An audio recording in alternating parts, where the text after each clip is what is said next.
പുരുഷന്മാർ ജാഗ്രത, യുവാക്കൾ പ്രത്യേകം ജാഗ്രത. ഏത് മുജാഹിദ് പള്ളിയുടെ മുന്നിലൂടെ പോകുമ്പോ വല്ല പെണ്ണും അതിലേക്ക് ചാടി വീഴും കാത്തുള്ളി.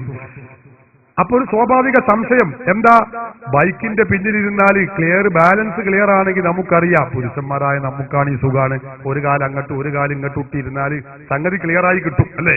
അപ്പൊ സുഖമായിട്ട് ബാലൻസ്. പെണ്ണുങ്ങൾക്ക് അത്ര തന്നെ ഇരിക്കാൻ സുഖം കിട്ടൂലല്ലോ, നമ്മളെ മാതിരി പുരുഷന്മാരെ മാതിരി ഇരിക്കാൻ കഴിയുമല്ലോ.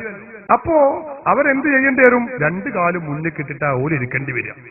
അങ്ങനെ ഇരിക്കുമ്പോ പിടുത്തം കിട്ടണമെങ്കിൽ മുന്നിലുള്ള ആളെ പിടിക്കേണ്ടി വരും അല്ലെ. നമുക്കറിയാം, മുന്നിലുള്ള ആളാണെങ്കിൽ അവൻ അന്യ പുരുഷനാണ്, ആ പിടുത്തം വിരലെന്നെ എവിടെ നിങ്ങൾ ചിന്തിക്കും ചെയ്തോളി.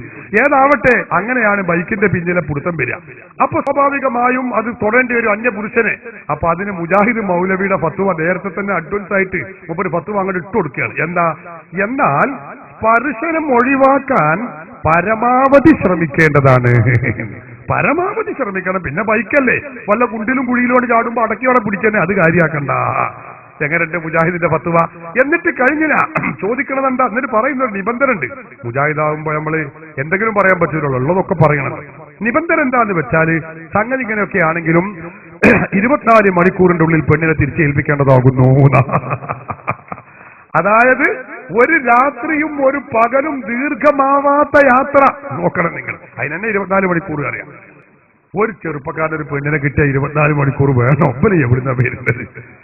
ഇവരെ മതം ഏതാ നമുക്ക് മനസ്സിലാകുന്നില്ല. സഹോദരന്മാരെ, ഞാൻ ഓരോന്ന് വിശദീകരിക്കാൻ എനിക്ക് സമയമില്ല, താല്പര്യമുണ്ട്, സമയമില്ല. നിങ്ങൾ നോക്ക്, പൂർവീകർ പഠിപ്പിച്ച ഇസ്ലാമിക ആശയങ്ങളെ ഓരോന്നോരോന്ന് വെട്ടിമുറിച്ചു കൊണ്ടിരിക്കുകയാണ്.